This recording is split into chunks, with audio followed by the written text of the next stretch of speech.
नमस्कार दोस्तों, आशा करता हूँ कि आप लोग बढ़िया होंगे। दोस्तों, आज की कहानी है दवाई की शीशी। दोस्तों, राजस्थान में भगवान श्री कृष्ण के एक दयालु भक्त थे। नाम था रमेश चंद्र। उनकी दवाइयों की दुकान थी।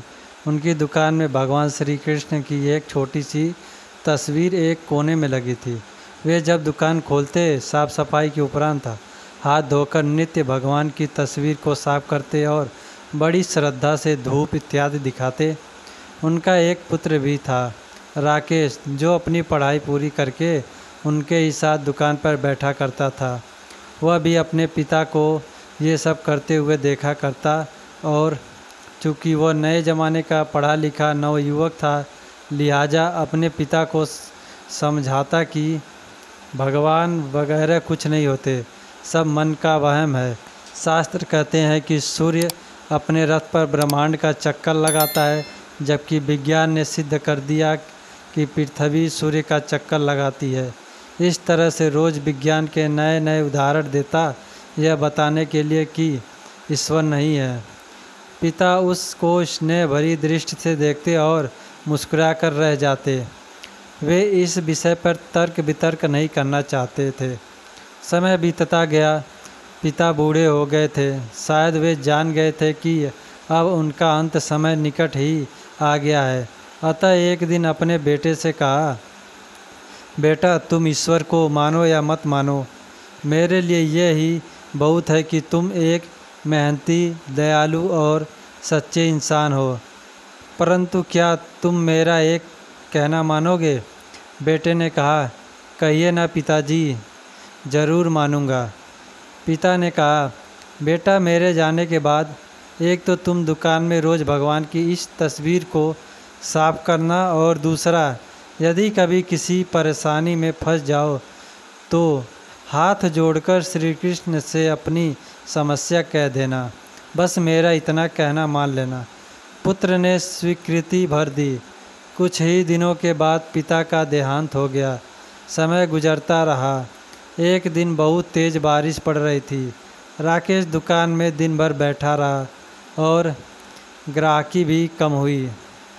ऊपर से बिजली भी बहुत परेशान कर रही थी।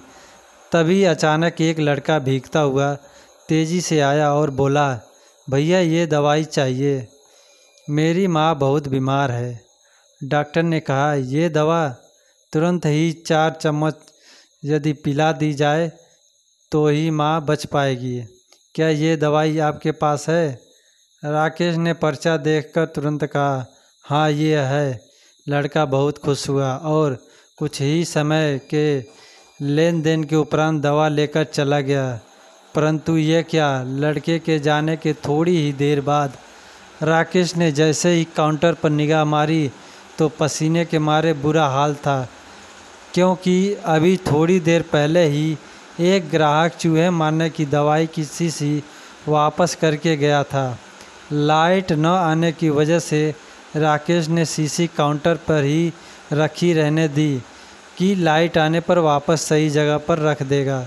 पर जो लड़का दवाई लेने आया था वह अपनी शीशी की जगह चूहे मारने की दवाई ले गया, और लड़का पढ़ा लिखा भी नहीं था। हे भगवान, अनायास ही राकेश के मुंह से निकला, ये तो अनर्थ हो गया। तभी उसे अपने पिता की बात याद आई और वह तुरंत हाथ जोड़कर भगवान कृष्ण की तस्वीर के आगे दुखी मन से प्रार्थना करने लगा कि हे प्रभु, पिताजी हमेशा कहते थे कि आप हैं, यदि आप सचमुच हैं तो आज ये अनहोनी होने से बचा लो।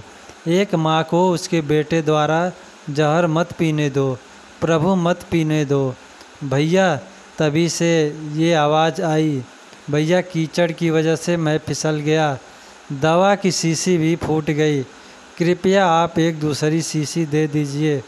भगवान की मनमोहक मुस्कान से भरी तस्वीर को देखकर राकेश की आंखों से झरझर आंसू बह निकले।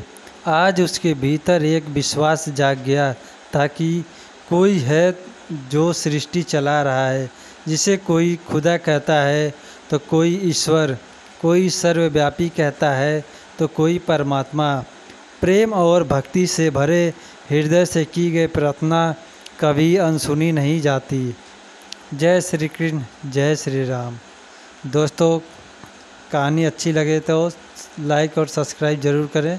वीडियो को लास्ट तक देखने के लिए आप लोगों का बहुत बहुत धन्यवाद।